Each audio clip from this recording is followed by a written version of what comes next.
Assalamualaikum warahmatullahi wabarakatuh. In this week, we going to topic number 6.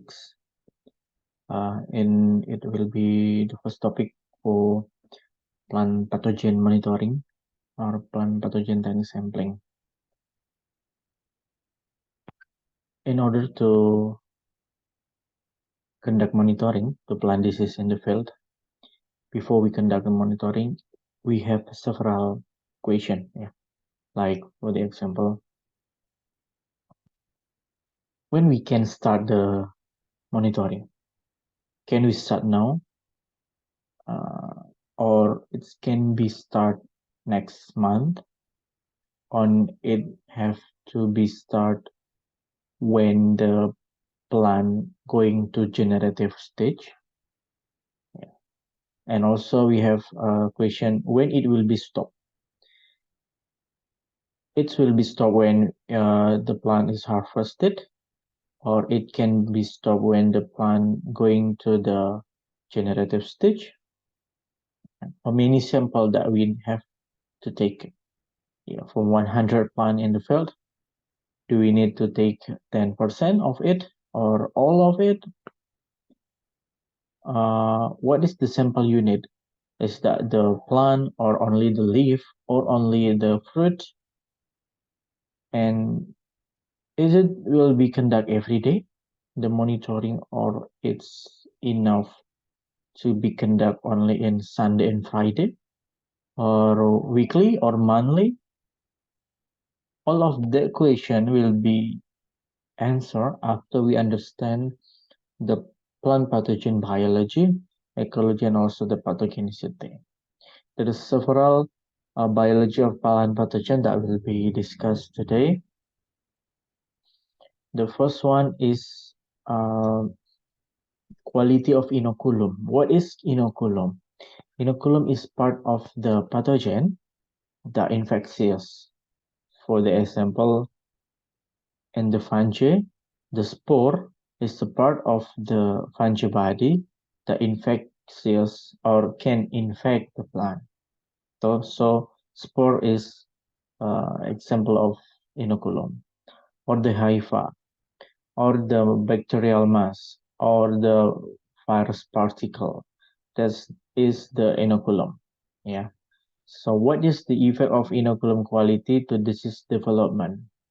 Well, it's important to see the disease development, because if the disease development is higher, it means we have to conduct monitoring today. Or if it's higher, it means the interval time for monitoring must be shortened. In the other hand, if the disease development is low, so we can conduct monitoring weekly or maybe monthly. So the interval is longer. So what is the inoculum quality to the disease development? The disease quality of inoculum quality is there are two things when we talk about inoculum quality. Number one is virulence. Number two is aggressiveness. Virulence is the ability of inoculum or pathogen to infect the cultivar with certain resistant genes. So even the plant have resistant genes or a good defense, but the pathogen can still infect the plant.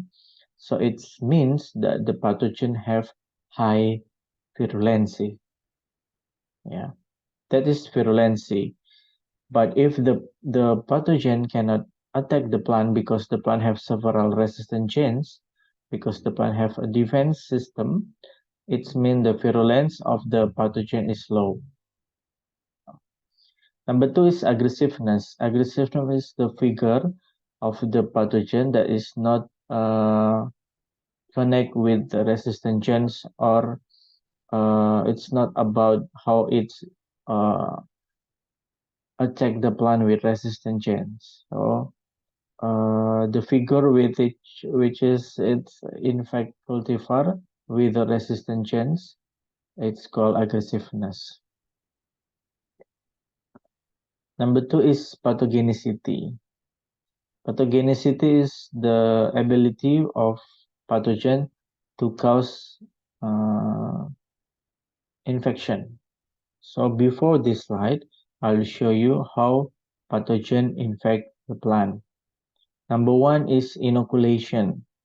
It's when the pathogen or the inoculum contact with the host plant. For the example, the spore contact with the leaf or with the fruit. After that, the spore will germinate. Yeah, it's need humidity and also uh, good temperature. After germination, the part of the inoculum, part of the spore, will penetrate the host plant or the host tissue. Yeah, it will be entry. And when it's entry the host tissue, it will be make a infection. Yeah, after the infection is cause a symptom, so if we conduct monitoring and we monitor the symptom, it's mean that we monitor the stage number 4. There are 3 stages that happened before that we cannot monitor yet. Yeah, but we will learn, can we conduct monitoring before inoculation? We will learn about it after middle examination. After cause a symptom, the pathogen will develop their HIVA in the plant tissue. It's called infection, and after it, they will reproduce their inoculum and spread it into the air or into the water or by using insect and the other things. Yeah, it's called transmission. Now, the success of this pathogenicity is important to plant pathogen development, and it's depend on the reproductive fitness of the pathogen. Dispersal is the easy to dispersal to move with wind or with water, for the example, but it's a little difficult to move because it's need help of insect on the other, and also the survival fitness in the field. That is the quality of inoculum. Number one is the quantity of inoculum.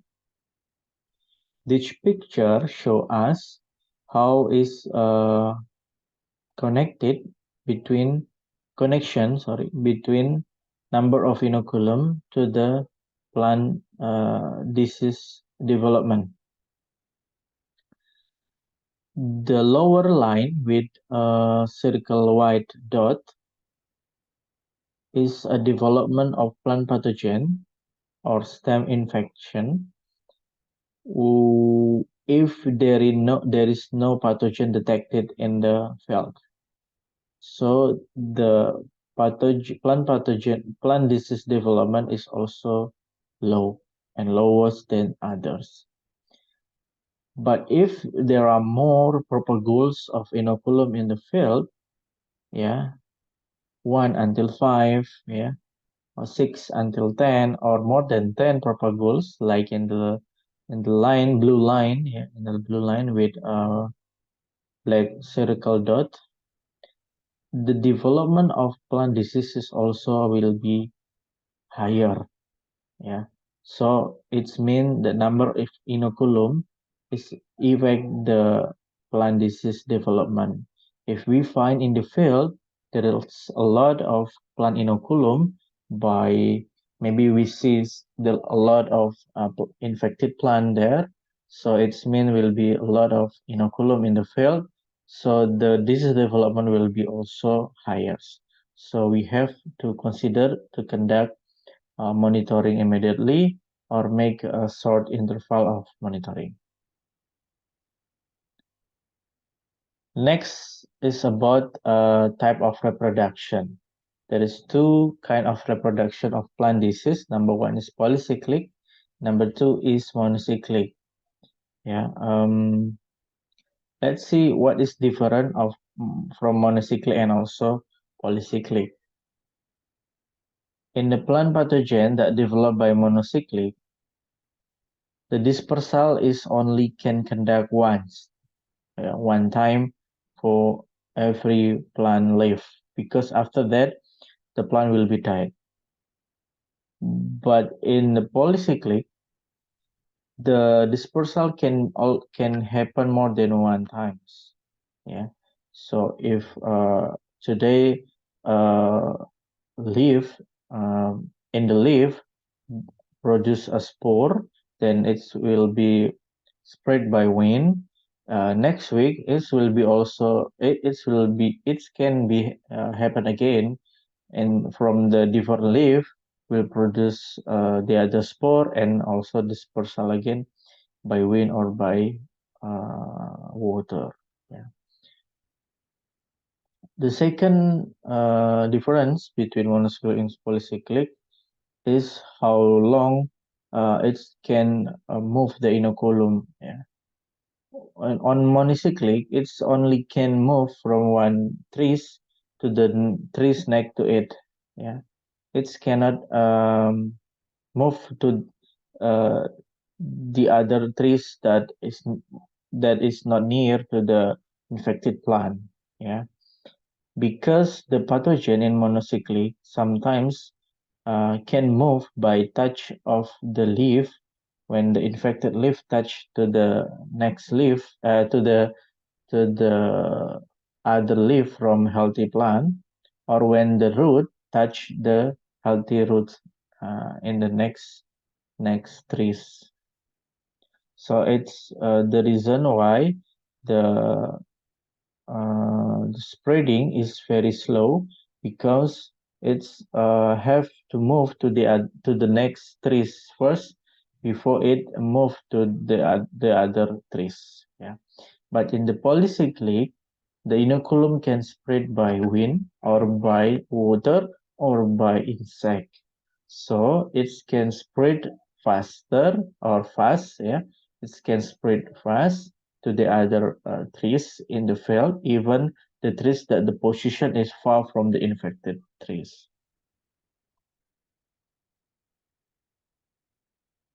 So which one develop faster? The answer is the polycyclic. Second, the next biology or characteristic is about adaptability. That is the ability to overcome resistance in newly released cultivar or to adapt to change environmental condition.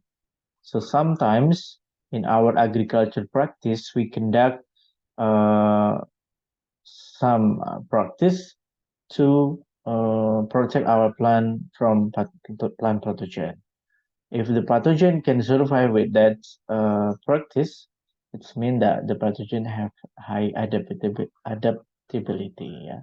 Or if there is environmental change condition, like from dry season into wet season, or we have a long of dry season like that, and the pathogen still can survive in the field, so it's mean that they have a good adaptability. Ecology of plant pathogen. Some of pathogen infect plant leaf, and it produce inoculum, a lot of inoculum in the leaf, like powdery mildew or some necrotic or spot, black spot or necrotic in the leaf. Yeah, we can see that the pathogen infect the leaf. We can monitor the disease by using calculating number of leaf or by using observe the leaf directly. But the other pathogen infect the plant stem, so we cannot see the infection before we cut the stem, like Panama disease, Fusarium on cotton, or Ralstonia on potato. Yeah. The other pathogen infect the plant in the soil, so we can see it if we open the soil. We cannot see it before we open the soil. Yeah. Sometimes the pathogen is soil-borne fungi, bacteria, or nematode. Yeah, produce the inoculum and infect the plant in the part of in the soil. Yeah. Which one between surface inside and plant part in the soil develop faster? Um, when we have a same plant with the same condition of environment, the surface will be developed faster because it's easy to move by wind or by water. Yeah. Dispersal. How a pathogen inoculum can move from one place to the other place. It's different with transmitted. Transmitted is when it moves from one pathogen to the other, from one plant to the other plant and infect the plant. It's transmitted. But dispersal is just only about the place from one place to the other place. Yeah. In the new place, it can be in the host plant. But also it can maybe touch the other surface that is not their host. It's about dispersal. Number one is by wind, like spore of pathogenic fungi, like rust, danny mildew, leaf spot. It can release into the air and can be spread by the wind. Yeah, it can move the inoculum faster and farther. Yeah. Number two is insect. Insect can also spread and also transmitted. Yeah, it's not only spread but also transmitted. The pathogen like virus, fungi, and also bacteria. Yeah, and number three is by seed.